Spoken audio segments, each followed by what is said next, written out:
इस तस्वीर में आपको दो इंसान नजर आते दिखेंगे। एक तरफ है विष्णु तिवारी तो दूसरी तरफ है गुरमित्र राम रहीम। विष्णु तिवारी वो इंसान है जिसे गलत केस में रेप के आरोप में जेल भेजा गया। 20 साल बाद उन्हें ये कहकर छोड़ दिया गया कि ये बेगुनाह है।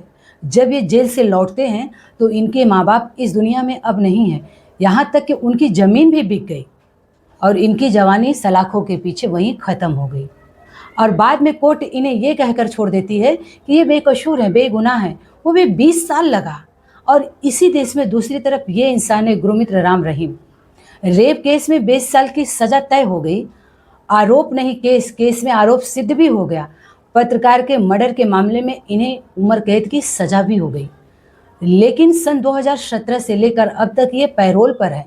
कभी 21 दिन की पैरोल तो कभी 30 दिन की पैरोल, तो कभी 40 दिन की पैरोल तो कभी 50 दिन की पैरोल, कभी राजनीतिक के नाम पर पैरोल, कभी सत्संग के नाम पर पैरोल, यहाँ तक कि कभी ये खेती के नाम पर पैरोल होती है। ऐसा लगता है कि जेल प्रशासन इवेंट मैनेजमेंट कंपनियां हैं। ये जनाब, इनका जब मन करता है तब ये अंदर आते हैं और 400 से अधिक दिन ये बाहर रहते हैं। लेकिन जब ये जेल से बाहर आते हैं ना, तो गाड़ियों की लंबी लाइन लगी रहती है इनका स्वागत के लिए। इनका एक म्यूजिक वीडियो बनता है और इनका ऑनलाइन दरबार सजता है। लोग इनकी भक्ति आराधना करते हैं, पूजा करते हैं। ऐसे रेपिस्ट की हमारे समाज में पूजा और भक्ति आराधना करते हैं, ये जानते हुए भी कि ये कितना बड़ा अपराधी है, फिर भी अंधविश्वास में डूबे हुए हैं, इसकी सेवा करते हैं, आराधना करते हैं।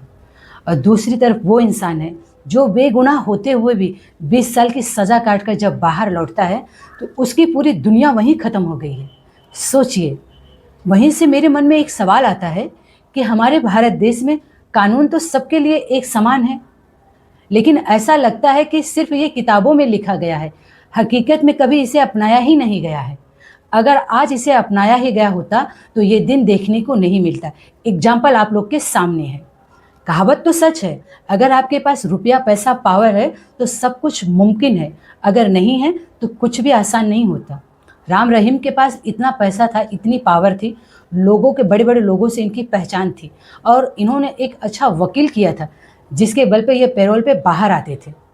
ये जेल में कम, बाहर ज़्यादा दिखते थे क्योंकि इनके पास तो रुपया पैसा था, इसके लिए ये बाहर रहते थे। सोचिए, अपराध भी सिद्ध हो गया, मर्डर भी सिद्ध हो गया, लेकिन हमारी जनता इतनी भोली है, अंधविश्वास में इतनी डूबी है कि ऐसे रेपिस्ट को, जो हमारे समाज में कलंक है, फिर भी उनका ऑनलाइन दरबार सजता है, उनकी पूजा आराधना करते हैं, उनका जश्न मनाते हैं, उनको अपना इष्ट देव मानते हैं। उनको चरण जब धोते हैं, वो जो जल बचता है ना, उसको लाकर अपने घर में छिड़काव करते हैं।